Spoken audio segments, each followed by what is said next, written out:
So next up is Justin Slocum Bailey. He is absolutely head over heels about helping teachers and their learners succeed. I can attest he does bring less stress and lots of joy to almost any situation that he's in. And of course, he is a veteran language, music, and martial arts teacher. So the trifecta. He also is a curriculum manager and a trainer for Voces Digital. So if you like what you see tonight, we do offer some additional training by Justin that it can be personalized for your district. And also he is becoming more and more involved with the Flangoo division, which is what he's going to be talking to us about today.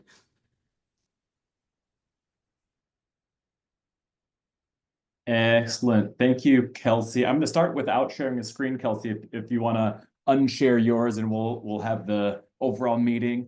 Hi, everyone. I'm glad you're here. I'm glad I'm here so that I can spend some time with you. I know many of you have been here for multiple sessions already this evening, some yesterday as well.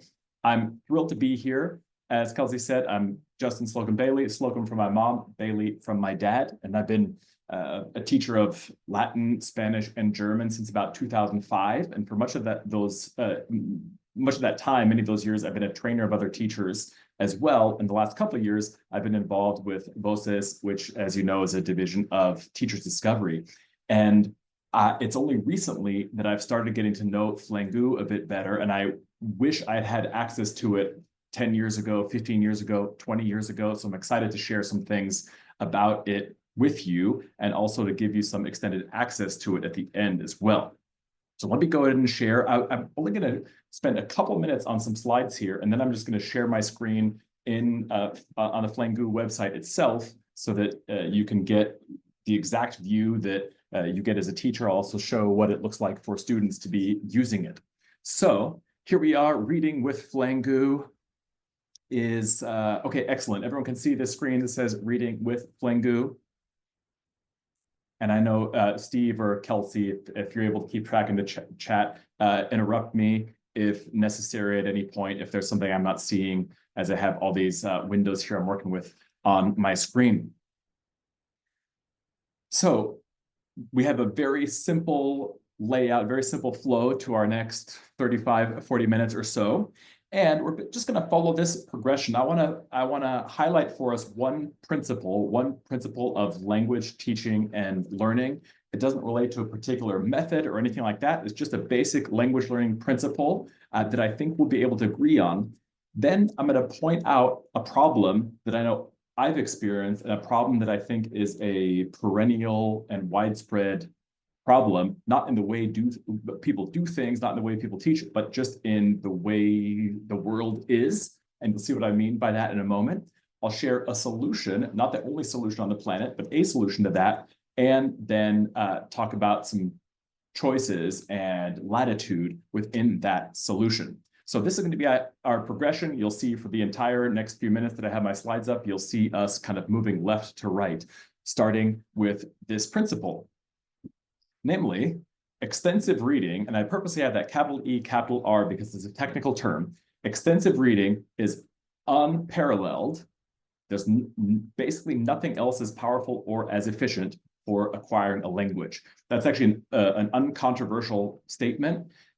We can at least, as in among linguists, uncontroversial statements, well-established that extensive reading, which basically means reading lots and lots and lots and lots, where you're measuring your reading in chapters and chapters, or at least pages and pages, not just example sentences or short passages or things like that.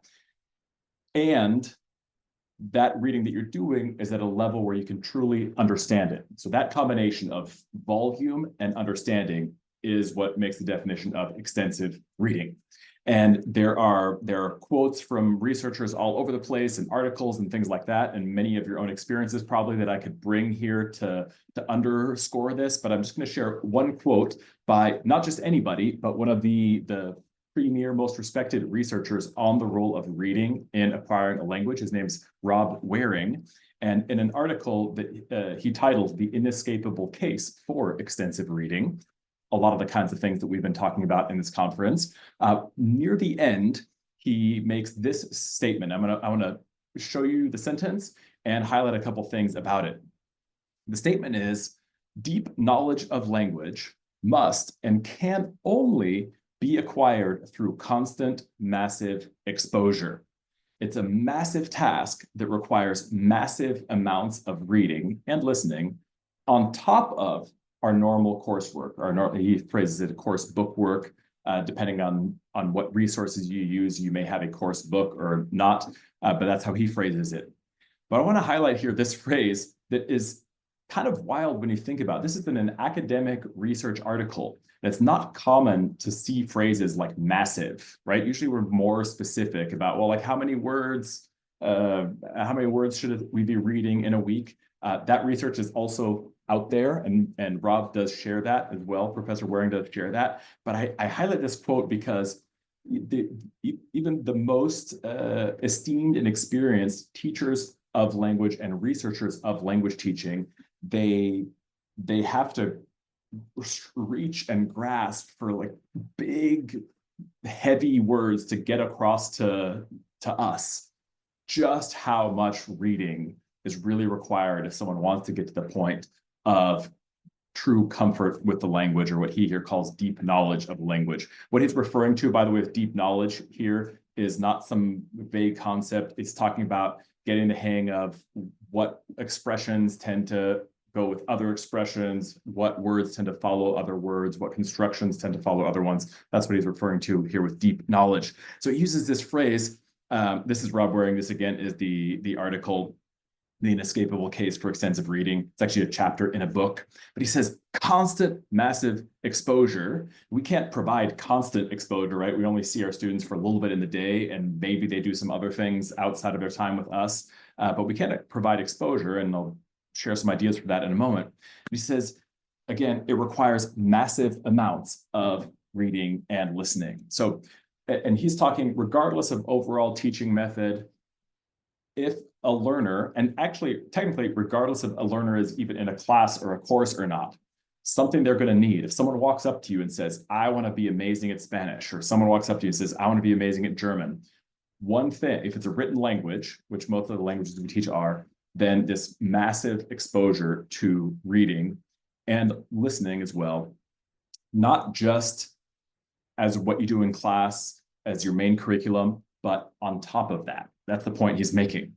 So that's kind of a principle, this idea that extensive reading, massive amounts of reading students can actually understand, is not just a nice bonus thing to do, it's a core practice in any pursuit of language learning. Well, that means there's a problem. There are actually lots of problems involved in that. And by problems, I mean not problem with the statement, but a problem in acting on it, practical problems. And I just want to point out one particular practical problem. A big one that comes to mind for me that I won't even discuss here is time, right? Where does the time to do this come from? But there's another very specific practical problem. Oh, I should say that a lot of the research on extensive reading, and when it's actually the results of extensive reading have been compared to different teaching approaches and things like that. It's especially self-selected reading. In other words, reading that students themselves have chosen. Obviously, whole class novels and other types of shared reading that we've talked about in this conference, that we've heard about in this conference, is excellent and plays a big role as well. Most of the research is about reading that the student themselves or the learner themselves selects. So I wanted to throw that in here for the sake of thoroughness. But the problem, or one of many problems, but the big one I want to focus on here, with kind of staying true to that and serving our students, given that need for constant massive exposure, is simply that accessing enough level appropriate text. In other words, if I'm a learner of a language, or if I'm the teacher trying to help students access that amount of reading that is actually at an appropriate level, because it can't just be any read if it's something that doesn't get understood, or it's so far below kind of stretching the student that it doesn't really play a role anymore in feeding them more language. Accessing enough of that can be complicated, right? Where do I find it? How do I decide exactly what's good? How do I get it in front of students? It can be expensive if we're trying to build up our classroom libraries, or if we're assigning students to buy books, depending on how your school works or what country you're in, what kind of institution you work in. And it can be time consuming if we ourselves are curating all of that, trying to find books, trying to introduce students to them, and so on. Now, we probably are still going to do some of these things. I'm as a teacher, I'm still going to go out and at a conference, I'm going to buy a couple books that I can then add to my classroom library. And that's something that I'm sure many, if not all of you do as well. But this issue exists. And I just want to dive a little deeper into just one of them, because we could go on and on about how complex it is to access and get in front of students. The sheer amount of high quality, pitched at the right level reading that we would want. But just to highlight one of cost is usually a physical reader, like a novella, for example. And we've heard about lots of excellent ones out there, but we want to pay authors, and it costs money to print them, and it costs money to distribute them, and so on. And so I've looked around a little bit. $9 is a common for one that doesn't have tons and tons of illustrations or graphic novel. Let's say $9. Let's say that even you get a class discount or a bulk discount on 30 of them, that's all the way down to $5, so just a little over half price. That's still for 30 books. Let's say you buy a class set of one novel, 30 times that novel, or even if you're able to mix and match, it still comes out to $150, right? So that's a lot of money that often comes from teachers' own pockets, or we see at the beginning of the school year, people's book wish lists, where we're looking for donations to fill these books. If we're lucky, then, or to fill our libraries. If we're lucky, then the school supplies some or more than some. My partner is a middle school teacher, and she teaches English language arts, and she gets parents to donate books and things like that. So there are ways of doing that, but it requires a lot of work and still is kind of expensive. So there are a variety of solutions, like wealthy donors or public libraries that have been curated specifically with language learners in mind, which there aren't many, and they're probably not right in our classrooms. So I want to point out one specific possible solution, and you have some sense of what it is because of what the session is about and what it's called. But the idea is an online collection of books, and not just a couple books, but lots of books, and not just all on the same topic, but on lots of different topics, because students want to be able to find things that they actually interest them in order to spend that time and achieve that massive volume of reading that we referred to.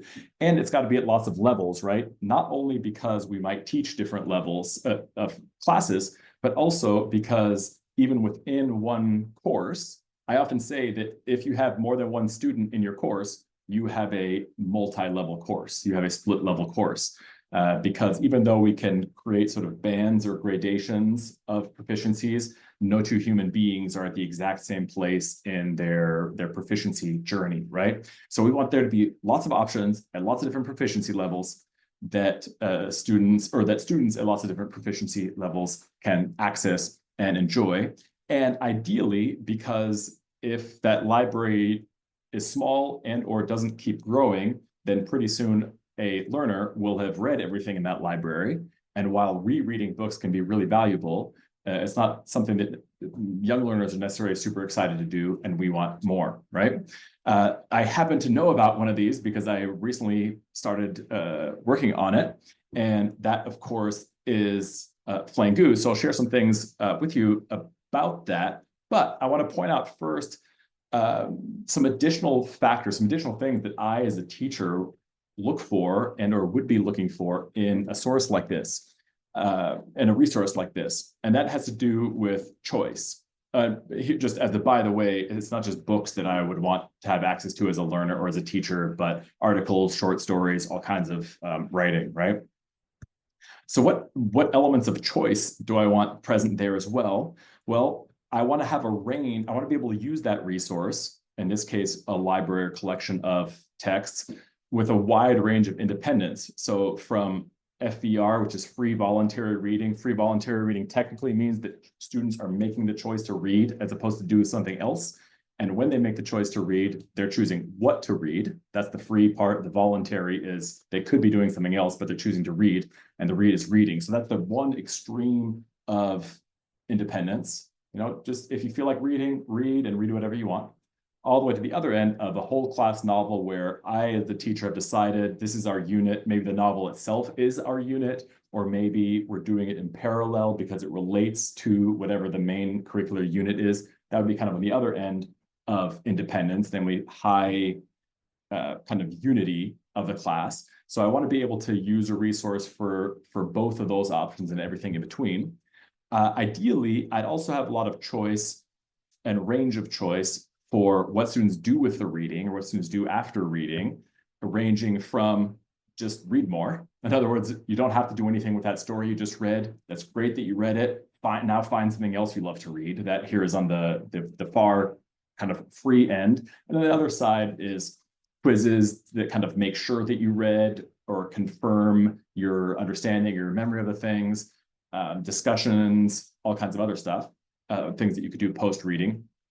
And last but not least, ideally, there's kind of a range of oversight that I, as the teacher, can have over what my students are reading and how they're spending that time. So that everything from just read, I don't really care that much, like what approach you're taking or what you have to show for it, just go over there and read. And on the other kind of end of that spectrum is that I'm literally electronically somehow tracking exactly what students are reading, right down to how many minutes are they spending reading each book and so on. So this is for me as a teacher.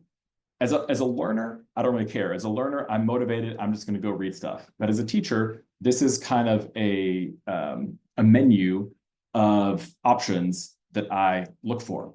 So enough slides. Let me show you some ways in which as I've started to work with Flangoo more and more, in which I've seen Flangoo as a good option for achieving these very things. In other words, as a solution to that specific problem that I mentioned about how it's complicated, expensive, and time-consuming to find or put together a class library, and how Flangoo can be one type of solution. So I'm going to switch from sharing these slides to sharing instead this internet screen. Are we now seeing sort of a Flangoo login screen, home screen? Excellent. So this is what someone sees if they're not logged in. I wanted you to get to see the sort of invitation page. There is a button here for a free trial, but don't use it. Use the link that I'm going to send you instead, because it's going to give you a much longer access than this. So if I go to sign up, I'll sign in as a teacher first. And I want to give you a feel for, remember, thinking back to what I'm looking for in terms of volume and a variety of reading.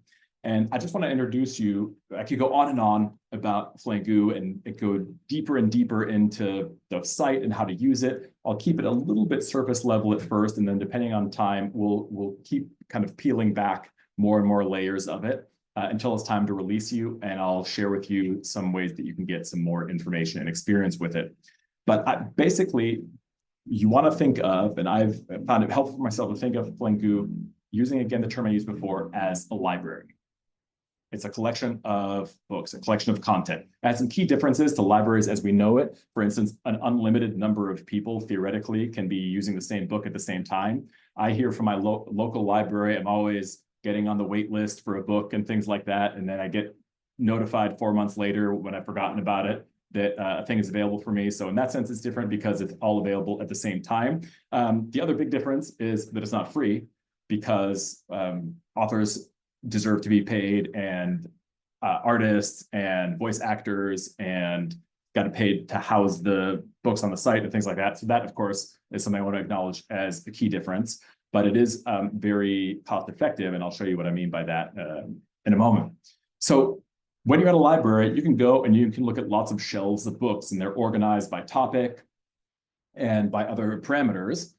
Their Flangoo library, and I'll start here showing the Spanish one. There's also French and German at this point, and I'll, if there's time, I'll share at least some of the French. I always like talking about German as well.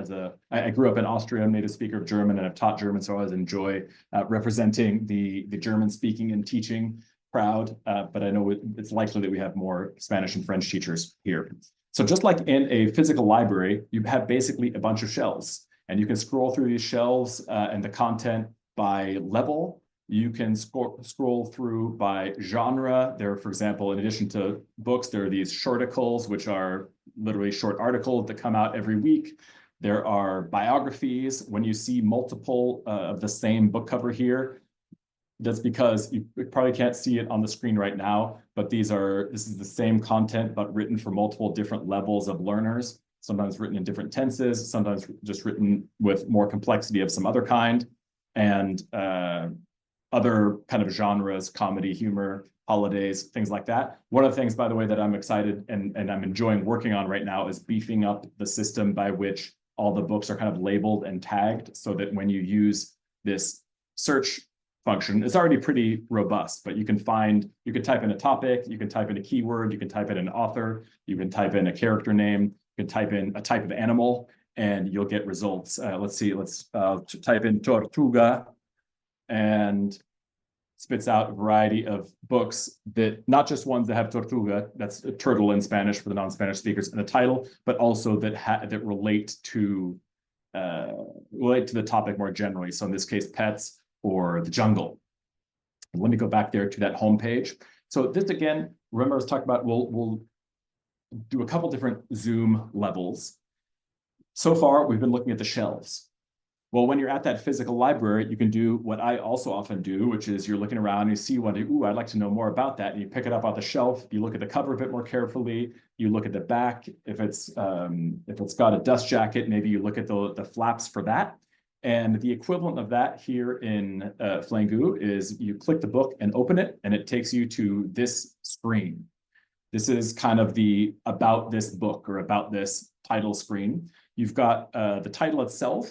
You've got a synopsis, just like you would have with a printed book.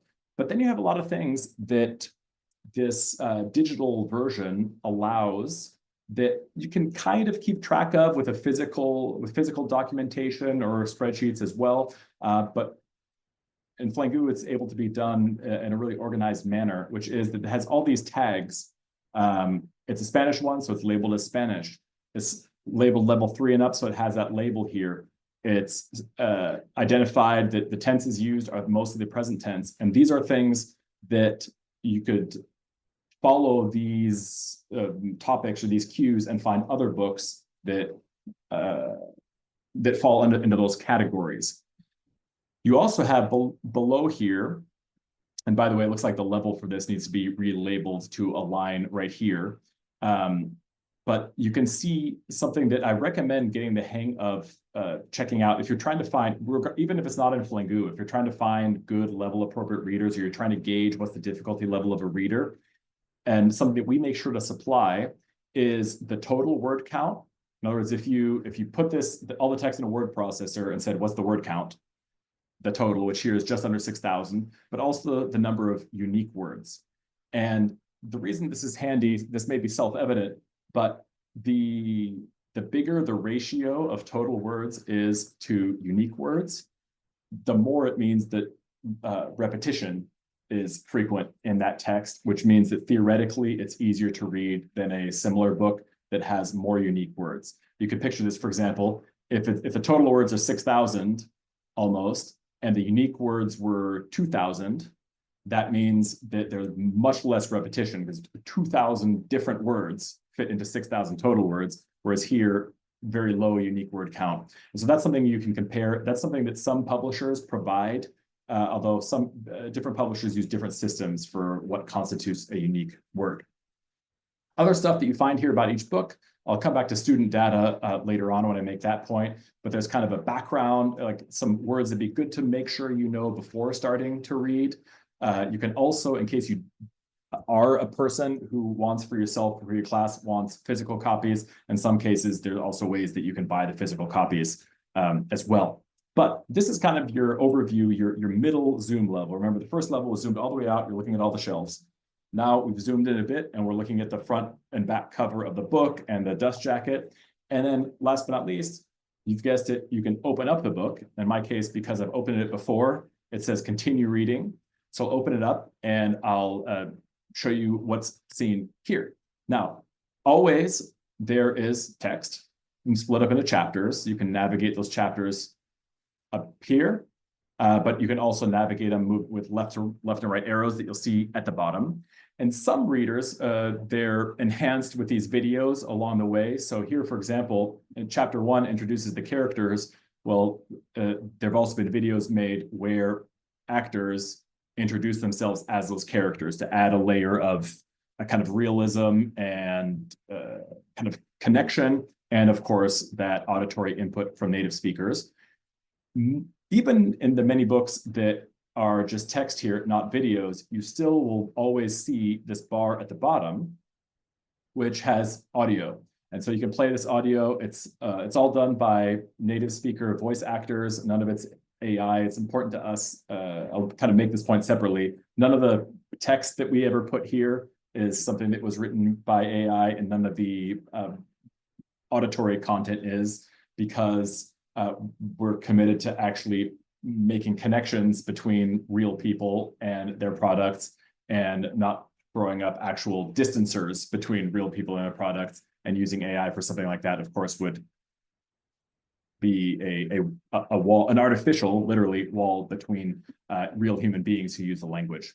But something that you can do that I really like here, and that I've used a lot in my time as an independent learner of languages, is there's this button here that looks like a speedometer on the right, where you can adjust the speed of the language. So the default, which usually looks like it's about 75%, that actually is the speed at which it was recorded. So if you make it fast beyond that, like all the way up, you're listening to it faster than it was actually recorded. If you're a really go-getter language learner, that's maybe something you do. But for students, it's more realistic. Whether you're playing this as a class or if they're maybe working individually on headphones or something, then they might slow down the volume a little bit. And by the way, since I mentioned research earlier, research on the effects of reading and listening on acquiring a language, there's a lot of concrete research out that looks specifically at the impact of reading words while you're listening to those exact words at the same time,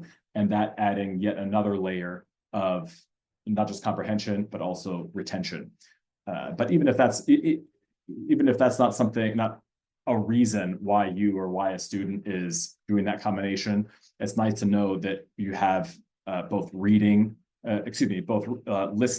and reading practice there. At the end of a chapter, we pretty much always supply some multiple choice questions that are pretty basic comprehension questions. The idea is not to trick people or anything like that. Remember, you always want to come back to the fact that Flangoo is a library. So just when you go to your real library, maybe some books or some sections would have a special feature where they quiz you on what you read. But for the most part, the point is to put content in the hands of learners. So you can answer these questions. You can assign to students, if that's the way you want to use it. You can assign to students to read through any one of these titles, any one of these books, and do the questions. There are also short answer questions often that students can fill out an interactive PDF, or that you can print out as a Word document, change them, add them, format them however you want, and so on. And students can navigate through the book using these arrows as well. If they do take the multiple choice questions, then after the last one, it will just advance them to the next chapter. The last thing I want to show you in this zoomed in view, and then I'll pull back out and talk a bit more about different ways of using this and making the most of it in an actual language course, is that there are what we call the hovers, or hover over words, which is anytime you see something underlined in blue here, you can hover and it will, I'm physically pointing with my hand, which you can't see, but you can hover and it'll give you an English gloss of that word. See if there's more here, piel, skin, it'll give you that gloss. And you can actually set in the teacher controls, which I'll preview just a little bit. Again, I won't dive too deep in this short session, but you can actually control whether students see these at all, this vocabulary help, whether they get just a little bit of vocabulary help, or whether they get a lot of vocabulary help, meaning even more words here would be underlined in blue for them to hover over. That's all something that you can adjust in the settings. let me show you just really quickly what students see, because we're in the teacher view here, and you can read the books just like a student would. You can see and take the quizzes just like a student would, but you also have these different controls, viewing students' activities, their scores on quizzes, deciding which books they see or don't see when they open it, and so on. So that's specific to the teacher view. So I want to show you really quickly, because it's worth knowing, what is the learner's experience? What would be the experience of a student in your class if you tried Flangoo with them? So I'm going to switch which screen. And the main thing that I want to point out to you is actually just how similar it is.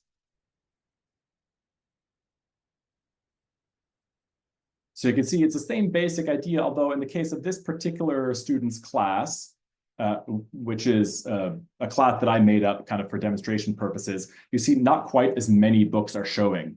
And that's because in the teacher account that I was just in, I actually set it so that certain books show up for students. You might do that in order not to overwhelm students or in order to highlight certain books for them or things like that.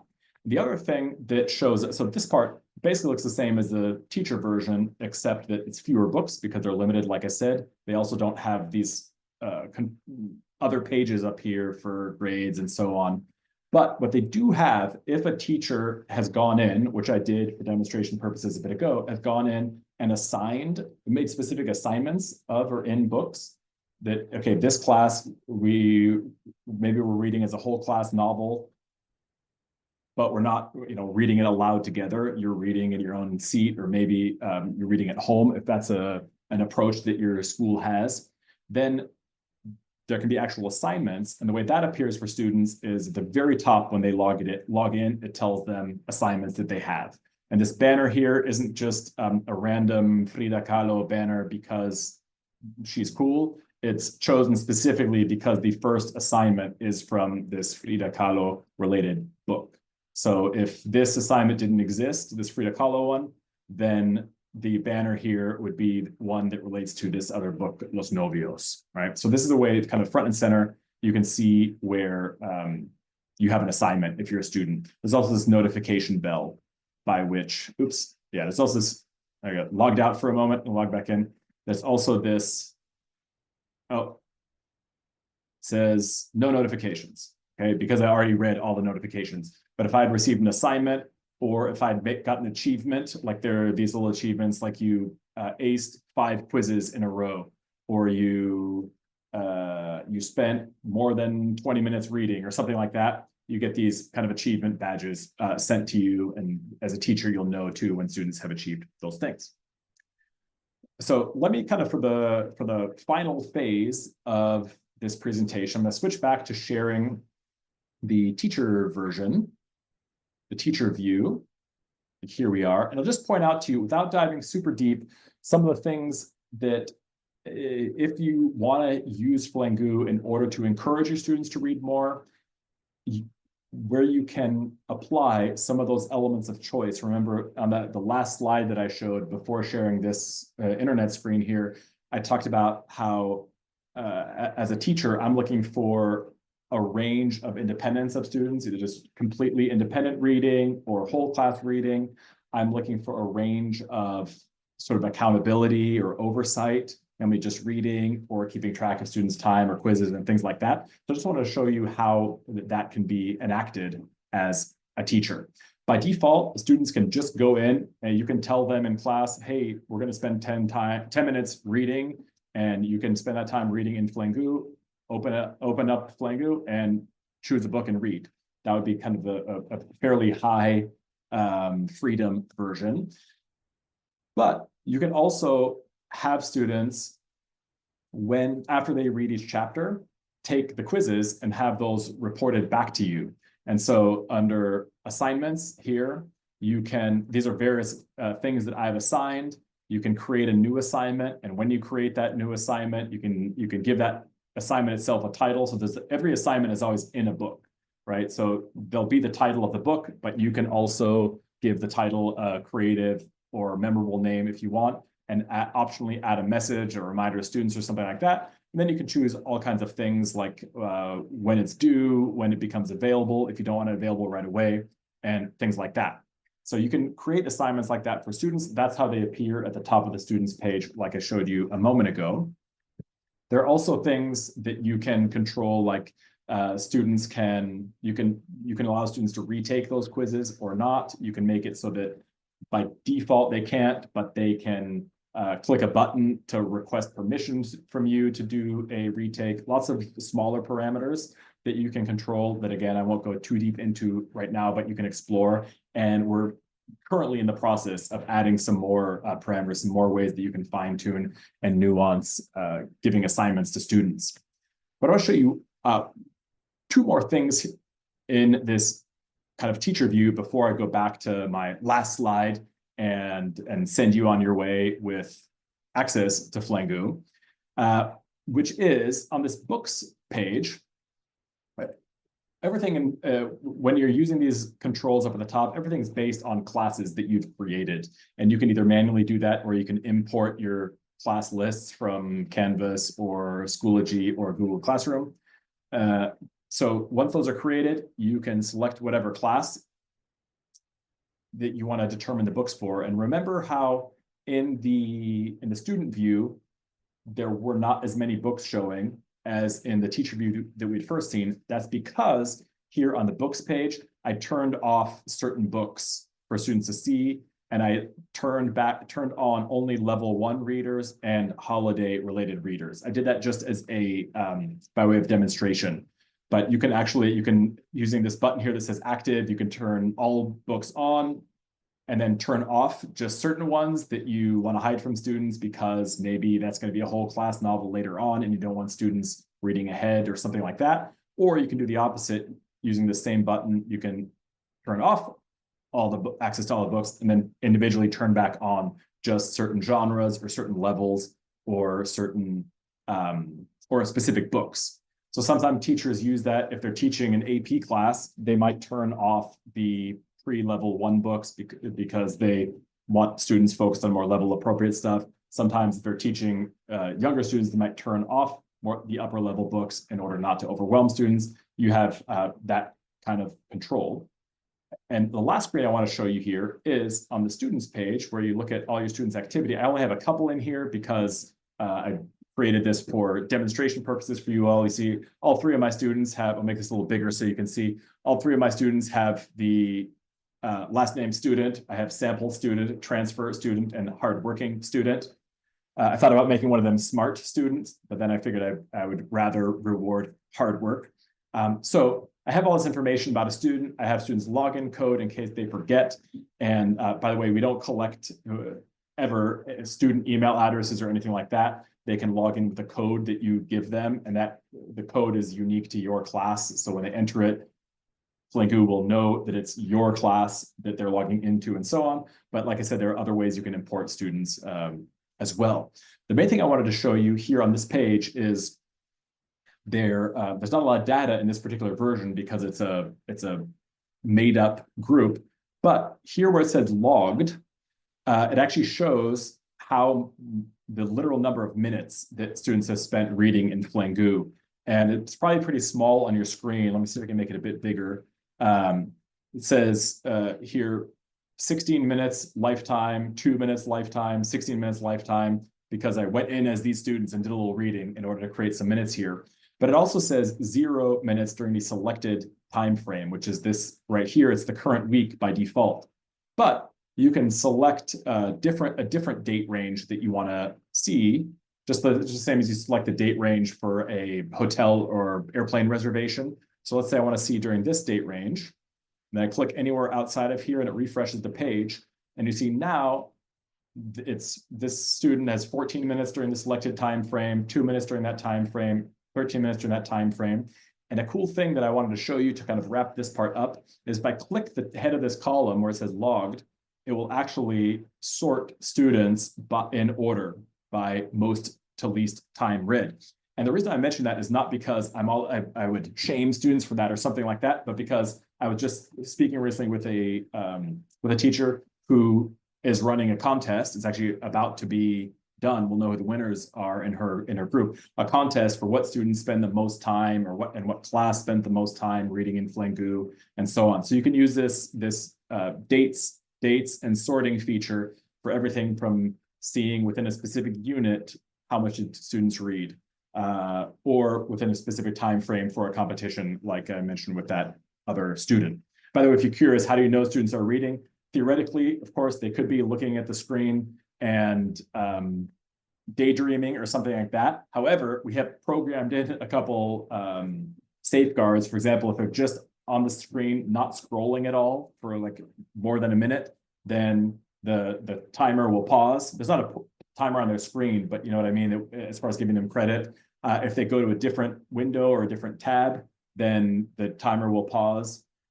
Speaking of that type of thing, students can't copy and paste from, you can as the teacher, you can copy and paste if you're creating an assignment or something and you want quotes from a book, but students, when they're logged in, can't copy and paste into Google Translate or something like that. Different Google extensions and other extensions that would auto-translate the page and things like that are turned off. So we've done that not to kind of police students, but just to give teachers a bit more confidence that when it says students read this book, they actually have, or they've read this amount of time, they actually have. So let me bounce out of this share, make another comment or two about what's the deal with Flangoo, and then we'll go from there. So as far as what one gets by signing up for Flangoo, and you'll get to play around with it with a trial that I'll set you up with, but a subscription is basically for a teacher and 180 students. So the idea, it's not because we're trying to limit it there, it's because we're trying to make it so that, you know, for sure, if you have a lot of students, there's space for your students. If you have 185, just let us know, we'll add those, it's no big deal. But the idea is you don't need, you know, a separate subscription for students or something like that. It's teacher subscriptions, and you can add all your students in classes and give them assignments like that. So you remember that, let me go back to sharing my slideshow here real quick. You remember in an earlier slide here, I talked about this problem of, you know, even a class set of 30 books, whether that's 30 of the same book or mixing and matching, comes out to $150. For a year's subscription to Flangoo, it's $149. So less than what one class set of one book is, or some mix and match things. And that's kind of intentional. We wanted to, I mean, the pricing decision and the initial development was before my time here at Teachers Discovery, but it's intentional that we price it lower than a class set of books to have access for your whole class to tons and tons of books. And we add, depending on how you count, we add anywhere from 5 to 10 new titles a month, if you count the different languages and the fact that articles are being added, novellas are being added, and different things like that. Actually, was just working on with Steve and some other colleagues, was working on the publication schedule for the next several months, and I'm excited for what all is going to be added there. So let's skip back ahead kind of to wrap up. There's actually a couple of minutes even. I'm going to get the chance to look at the chat. This is just the same slides we've already seen. I'm catching us up. I've been handling the chat for you, Justin. Oh, excellent. I appreciate that, Steve. So if you want to check it out, if you haven't yet, I hope your appetite is whetted to go check it out. You could just go to flangoo.com and there's a sign up for a 7-day trial. However, if you specifically use this link, flangoo.com/invitation/spring25, then it'll make your trial instead, that's spring 25 as in the Spring Into Reading 2025 conference, but also in that it'll make your trial 25 days instead of 7 days, so a little more than 3 times as much. And if you get to the end of your 25 days and it's like, hey, Justin, I was finishing up this other unit, didn't really get the chance to look at it, you can just get in touch with me or with help at teachersdiscovery.com and we can add some more onto that. Because we'd love for you to get the chance to try it out. Related to trying it out, if you decide you're pretty convinced you want to go for it, and you're doing the math, oh, wait a minute, if I sign up, or even if I sign up at the end of 25 days, then a year from now is in like early April, will it expire and I'll lose, access midway through the semester? The answer, thankfully, is no. So if you sign up anytime during the rest of the school year, you'll have access from that instant all the way to the very end of June 2026. So just so you don't have that as a hang up. So you could probably tell that as both a language learner, I mean, I wish that I had something like this when I was just starting out as a learner of some of these languages. Native speaker of German, like I said, but learned both French and Spanish as a second language learner. And I wish it had sort of this kind of access and support at my fingertips. And also as a teacher, I would have loved to have this. We don't have Latin, unfortunately, which is the main language I spent the most time teaching, but I would love to have access to something like this for my students. So check it out. There are lots of ways. You'll see as soon as you get there, as soon as you get to Flangoo and log in, there are lots of ways that you can get further information, further help. So if you scroll to the bottom of the page, there's an FAQ page. If you go to the top right, I'll show you this really quick. Actually, I'll reshare. If you go to the top right where this sort of account button is, there's all kinds of stuff, including a help and tutorials section. So little video tutorials, how to do assignments, how to add students, different things like that. So this help and tutorials item here at the very bottom of the page, scroll through all the library shelves. There's this FAQ, and you can always use as well the information on my own screen on the slide that I'm about to reshare. Is this showing the happy reading slide again? Good, okay. So I really do wish you happy reading, you and your students.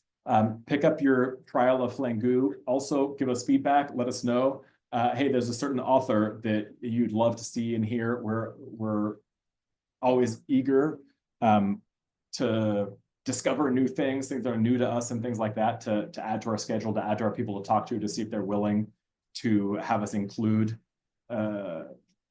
their titles or some of their books in Flangoo. And you can contact me directly, Justin SB, that's Justin Slocum Bailey, at vocesdigital.com. At Voces Digital, I do a lot of work on curriculum and teacher training, instructional training. And Flangoo, I work on making the site that you just saw even more useful for teachers, along with Steve and some other folks. So thank you all for being here.